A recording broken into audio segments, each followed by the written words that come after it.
أهلا بكم في تحليل جديد. اليوم سنتعمق في الاستراتيجية المغربية لملف الصحراء، خصوصا بعد قرار مجلس الأمن الأخير 7/2797.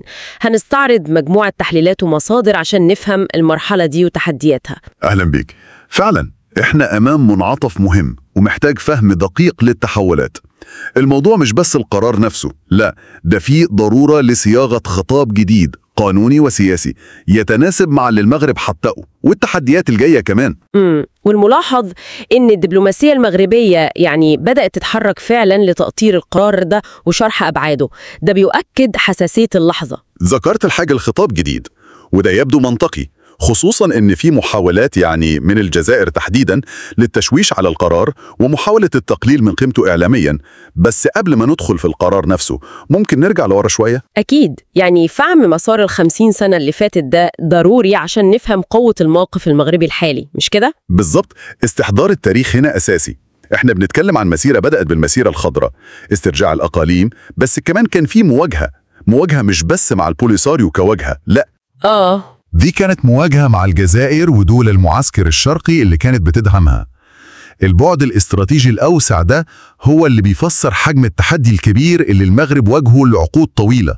والمسار ده أكيد ما كانش سهل، كان فيه عقبات كبيرة زي الخروج المؤقت من منظمة الوحدة الإفريقية ومحاولات فرض التقسيم، والأهم يمكن اللي المصادر بتسميه صناعة مفاهيم. أيوة، زي الشعب الصحراوي وتقرير المصير اللي تم توظيفها لخدمة أجندة معينة. صحيح، والمفاهيم دي تم الترويج ليها بشكل ممنهج عبر حرب إعلامية ما وقفتش. إذاعة البوليساريو كانت مثال واضح عليها لسنين، لكن من أواخر التسعينات كده وبالتحديد مع بداية عهد الملك محمد السادس لاحظنا تغيير في الاستراتيجية المغربية. الشغل بقى على مسارين متوازيين، من ناحية الحفاظ على الوحدة الترابية دبلوماسيا وسياسيا، ومن ناحية تانية ودي الأهم يمكن البناء والتنمية جوه الأقاليم دي نفسها. والبناء على الأرض ده هو اللي بيدي موقف المغرب دلوقتي زخم أكبر، بيتجاوز مجرد الدبلوماسية. مشاريع الطرق والموانئ والنموذج التنموي الخاص دي جزء أساسي من الاستراتيجية. نعم، هي تجسيد للسيادة على القرض، وده بيوصلنا مباشرة لقرار مجلس الأمن 2797. القرار ده مهم نفهم إنه ما جاش من فراغ، لا، ده جه كتويج لمسار طويل وجاء استجابة لشروط واضحة المغرب كان حاططها. وهنا بقى النقطة المهمة، إيه اللي بيخلي القرار 2797 مختلف؟ ليه بيعتبروه نقطة تحول حقيقية؟ لأنه بيتبنى بشكل شبه كامل الإطار اللي المغرب حدده كحل نهائي، وده ظهر بوضوح في الخطابات الملكية من حوالي 2014-2015. المغرب وضع خطوط حمراء واضحة. وإيه أبرز الخطوط دي اللي بنلاقي صداها في القرار؟ أولاً، مقترح الحكم الذاتي اللي تقدم في 2007 هو الحل الوحيد الممكن والواقعي. ثانياً، مجلس الأمن هو الإطار الحصري لأي نقاش أو تفاوض، وده بيقطع الطريق على محاولات تانية؟ بالضبط، بيقطع الطريق على أي محاولة لنقل الملف لمنصات تانية زي الجمعية العامة أو حتى الاتحاد الإفريقي بنفس الزخم القديم. ثالثاً، الإشارة المتزايدة حتى لو دبلوماسية لدور الجزائر كطرف رئيسي في النزاع مش مجرد مراقب. رابعاً، التأكيد على أن المغرب مش هيقف مكتوف الأيدي، وده اللي ترجمه عملياً بمواصلة التنمية وإطلاق مبادرات كبرى زي الجهوية المتقدمة والمبادرة الأطلسية. والقرار 2797 تبنى النقاط دي كلها بشكل واضح جدا. جوهر القرار هو التأكيد على السيادة المغربية، واعتبار أن أي حل تفاوضي لازم يكون على أساس مقترح الحكم الذاتي المغربي وفي إطار سيادة المملكة ووحدتها الترابية. سقف التفاوض بقى متحدد تماما، سقف التفاوض تحدد بوضوح. أي أفكار لازم تتقدم ضمن السقف ده، ما بقاش فيه كلام عن خيارات تانية بنفس القوة اللي كانت قبل كده. ده تحول كبير فعلا، بيضيق مساحة المناورة قدام الأطراف التانية اللي كانت بتراهن على سيناريوهات مختلفة. لكن زي ما توقعنا القرار ده ما مرش مرور الكرام، خصوصا في الجزائر. إزاي ممكن نقرأ رد الفعل الجزائري وتداعياته؟ رد الفعل الجزائري هو كان متوقع في حدته الإعلامية، لكنه كشف كمان عن شوية ارتباك دبلوماسي. الحرب الإعلامية زادت وموجهة أساساً للداخل ولمخيمات تندوف كمحاولة لاحتواء اللي بتشاف كهزيمة دبلوماسية. اللافت كان بعض التصريحات زي اللي تنسب لمندوب الجزائر في الأمم المتحدة بن جامع، واللي تفسر على أنه شبه اعتراف بالهزيمة. وكان في كمان تصريح وزير الخارجية أحمد عطاف اللي عمل جدل كبير. أيوة، تصريح عطاف اللي قال فيه أنه الجزائر كانت مستعدة تصوت لصالح القرار لولا فقرة السيادة. ده وصفه البعض بأنه كارثة دبلوماسية. ليه؟ لأنه ظهر كأنه بيقلل من أهمية الموقف المبدئي الجزائري المعروف. وفي تحليلات وإن كانت مجرد تكهنات بتقول إنه التصريح ده عمل مشاكل جوا، وفي كلام عن حملات ضد عطاف وشكوك حوالين علاقاته الخارجية.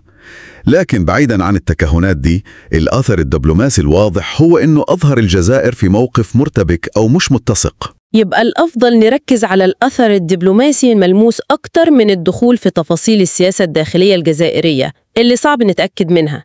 طيب، الموقف الجزائري المرتبك ده مع قوة القرار نفسه أكيد بيفتح مساحات جديدة للمغرب. فين الفرص دي دلوقتي؟ الفرص متعددة وبتحتاج خطاب مغربي جديد يمكن أكثر هجومية بالمعنى الدبلوماسي والقانوني. أولاً، عندك مستوى لجنة الرابعة للأمم المتحدة، لجنة تصفية الاستعمار. إيه اللي ممكن يتعمل هناك؟ الوقت مناسب للطعن بقوة في استمرار مناقشة الملف بنفس الطريقة القديمة. لازم يؤكد أن السياق التاريخي لقرارات زي 514 أو 2625 كان مرتبط بالاستعمار الإسباني، والسياق ده انتهى خلاص. المغرب مش قوة استعمارية في أرضه. طيب، وبالنسبة للاتحاد الأفريقي اللي لسه بيعترف بالجمهورية الوهمية؟ دي نقطة محورية جدا. القرار 2797 بيدي أساس قانوني قوي للمغرب عشان يتساءل جوه الاتحاد الإفريقي. إزاي منظمة إقليمية تستمر في الاعتراف بكيان المتحدة نفسها ما بتعترفش بيه وبتعتبر أرضه جزء من دولة عضو اللي هي المغرب، خصوصا ومجلس الأمن حدد إطار الحل. وده ممكن يوصل لإيه؟ ده ممكن يفتح الباب للدفع نحو تعديل ميثاق الاتحاد عشان يتوافق مع ميثاق الأمم المتحدة، وده نظرياً ممكن يؤدي لطرد البوليساريو أو تجميد عضويتها على الأقل. وعلى المستوى الأوروبي، خصوصاً مع القضايا اللي قدام محكمة العدل الأوروبية بخصوص الاتفاقيات التجارية. القرار 7997 يعتبر حجة قانونية إضافية قوية جداً للمغرب. قرارات مجلس الأمن خصوصاً اللي بتصدر لتسوية نزاعات دولية لها وزن قانوني كبير وبتعتبر جزء من القانون الدولي الملزم. المغرب ممكن يستخدم القرار ده لدعم موقفه القانوني بأن الاتفاقيات لازم تشمل الأقاليم الجنوبية لأنها تحت سيادته المعترف بها ضمن إطار الحل الأممي. منطقي. وأخيراً، بالنسبة للدول اللي مواقفها كانت مترددة أو رمادية، القرار ده بيقدم أساس صلب عشان تحسم مواقفها. اتكلمنا كتير عن الحكم الذاتي كأساس للحل. هل المرحلة الحالية محتاجة ننتقل من المفهوم العام ده لتفاصيل أكتر وضوحاً للحكم الذاتي؟ أكيد، وده ضروري جداً عشان نقطع الطريق على أي تفسيرات غلط. أولاً، لازم نعيد قراءة مبادرة 2007 نفسها بدقة. النص الأصلي رغم أنه بيأكد على السيادة المغربية في إشارات لتقرير المصير واستفتاء حر للسكان عشان يوافقوا على الاتفاق النهائي للحكم الذاتي. دي نقطة مهمة عشان نأكد أن المبادرة ما تجاهلتش المفاهيم دي، لكن أعادت تأطيرها ضمن السيادة المغربية. بس الأهم يمكن هو طبيعة الحكم الذاتي ده نفسه. هل هو نموذج مستورد ولا مغربي أصيل؟ وهنا النقطة الجوهرية. المصادر بتؤكد على ضرورة رفض استيراد نماذج جاهزة زي التجربة الإسبانية أو غيرها. المطلوب هو بناء نموذج مغربي أصيل بيستفيد من التراكم الوطني الغني اللي موجود بالفعل. وإيه هي مكونات التراكم الوطني ده؟ بنتكلم عن دستور 2011، خصوصاً المبادئ اللي فيه المتعلقة بالتنوع الثقافي واللغوي بما فيه الحسنية والحقوق والحريات. بنتكلم عن الجهوية المتقدمة اللي الحكم الذاتي يعتبر أرقى صورها، وهي بتوفر الإطار المؤسسي والقانوني لتطبيقه على الأرض. يعني الحكم الذاتي مش مجرد فكرة سياسية وخلاص، لا، ده ليه أسس قانونية ومؤسساتية وتنموية موجودة وبيتم تطويرها. حتى مفهوم تقرير المصير نفسه محتاج إعادة قراءة في ضوء التطور ده. نعم، تقرير المصير مش مفهوم جامد. الفهم اللي بتروج ليه الجزائر والبوليساريو ده بيرجع لحقبة الستينات والسبعينات وسياق تصفية الاستعمار التقليدي. النهاردة ممكن ياخد أشكال تانية كتير، والحكم الذاتي الموسع هو واحد منها. والمفارقة إن الجزائر بتتمسك بالمفهوم ده، وفي نفس الوقت بتتمسك بمبدأ الحدود الموروثة عن الاستعمار اللي ممكن يتعارض معاه أصلاً. في ناس بتقترح تعديل الدستور عشان يترسخ الحكم الذاتي. إيه رأيك في توقيت خطوة زي دي؟ توقيت دقيق جداً. يمكن من الحكمة نستنى نشوف الدعوة للمفاوضات اللي أطلقها القرار دي هتوصل لإيه. الإقدام على تعديل دستوري دلوقتي ممكن يتفسر على إنه خطوة أحادية بتقفل باب الحوار، حتى لو الحوار ده يبدو صعب. ممكن التدرج في التطبيق عن طريق القوانين التنظيمية والجهوية يكون أنسب دلوقتي. ذكرت قبل كده المبادرة الأطلسية. إزاي المشروع الإقليمي الكبير ده بيتقاطع مع مقترح الحكم الذاتي الداخلي؟ هما وجهين لعملة واحدة. الحكم الذاتي هو البعد الداخلي اللي بيضمن الاستقرار والتنمية والاندماج الكامل للأقاليم الجنوبية جوه المغرب، والمبادرة الأطلسية اللي منها تسهيل وصول دول الساحل للمحيط هي الامتداد الخارجي الطبيعي للاستقرار ده. يعني بيكملوا بعض؟ بالظبط. الأقاليم الجنوبية بحكم موقعها الجغرافي وبفضل الحكم الذاتي هتبقى الجسر الحيوي اللي بيربط المغرب بعمقه الأفريقي الأطلسي، وده هيخلق ديناميكية اقتصادية وجيوسياسية جديدة تعزز أهمية الحل المغربي. وبدأنا نشوف بوادر ده في الكلام عن تطوير المعابر زي معبر السمارة المحتمل ناحية موريتانيا والساحل. كل ده يبدو منطقي ومتكامل من وجهة النظر المغربية، لكن ماذا عن الطرف الآخر؟ هل في أي أفق لحوار جاد مع الجزائر والبوليساريو في ظل المعطيات الجديدة دي؟ بصراحة الأفق يبدو ضيق جدا في المدى القريب. أولاً ممكن تكون الجزائر والبوليساريو محتاجين حوار داخلي بينهم الأول عشان يحددوا مستقبلهم المشترك إيه. صعب نتخيل أن النظام الجزائري يتخلى بسهولة على ورقة استثمر فيها سياسياً ومادياً لعقود طويلة. وهل النظام الجزائري الحالي قادر أصلاً يدخل في مفاوضات حقيقية حوالين الملف ده؟ في شكوك جدية حوالين النقطة دي لسببين رئيسيين. أولاً أي مفاوضات جدية حوالين الصحراء هتفتح بالضرورة ملفات تانية حساسة النظام الجزائري بيفضل ما يفتحهاش. زي إيه مثلاً؟ زي ترسيم الحدود، قضية الصحراء الشرقية، اتفاقية استغلال غرج بلاد بشروطها الحالية. ثانياً ودي الأهم يمكن، الصعوبة البنيوية الداخلية. النظام بنى جزء كبير من شرعيته الداخلية على فكرة العدو الخارجي اللي هو المغرب.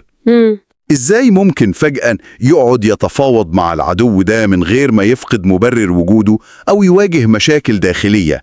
ده غير التعقيدات الخاصة بتركيبة سكان المخيمات اللي مش بالضرورة بيمثلوا حصراً سكان الأقاليم الجنوبية الأصليين. إذن إحنا قدام مشهد معقد. المغرب عنده دلوقتي زخم دبلوماسي وقانوني قوي، لكن الطرف الثاني يبدو مش قادر أو مش راغب إنه ينخرط في حل واقعي. إيه السيناريوهات المحتملة للمستقبل؟ التنبؤ صعب طبعاً، لكن ممكن نرسم ملامح لسيناريوهات محتملة. السيناريو الأول هو استمرار الجمود الحالي، وفي الحالة دي المغرب مدعوم بالقرار 2797 ممكن يختار أنه يمضي قدما في تفعيل وتفصيل الحكم الذاتي بشكل أحادي، معتبرا أن الطرف الثاني هو اللي بيرفض الحل الواقعي. سيناريو التطبيق من طرف واحد عمليا. وإيه كمان؟ السيناريو الثاني هو انطلاق مفاوضات تحت ضغط دولي، لكنها هتكون صعبة جدا. الجزائر ممكن تطالب بمقابل كثمن سياسي لقبول الحكم الذاتي، يمكن يكون متعلق بممر للمحيط أو ترسيم حدود أو تسوية ملفات عالقة زي غرب بليت أو الصحراء الشرقية. وفي سيناريوهات احتمالاتها أقل بس لا يمكن نستبعدها في التحليل الاستراتيجي. نعم، البعض بيتكلم عن سيناريو حرب خاطفة أو مناوشات محدودة ممكن تلجأ ليها الجزائر، مش عشان تحقق نصر لأ، لكن عشان تبرر الدخول بعد كده في مفاوضات من موقع تفاوضي أفضل داخلياً، يعني نظرية الالتفاف حوالين العلم. وأخيراً بيفضل سيناريو التغيير الداخلي الجذري في الجزائر هو العامل المجهول اللي ممكن يغير المعادلة كلها، بس مفيش مؤشرات قوية عليه حالياً. في وسط كل التطورات الخارجية دي أشرت في الأول لأهمية الخطاب الداخلي، وفي تحذير في المصادر من محاولة البعض استغلال الملف ده وطنياً. أيوة، ودي نقطة حساسة جداً.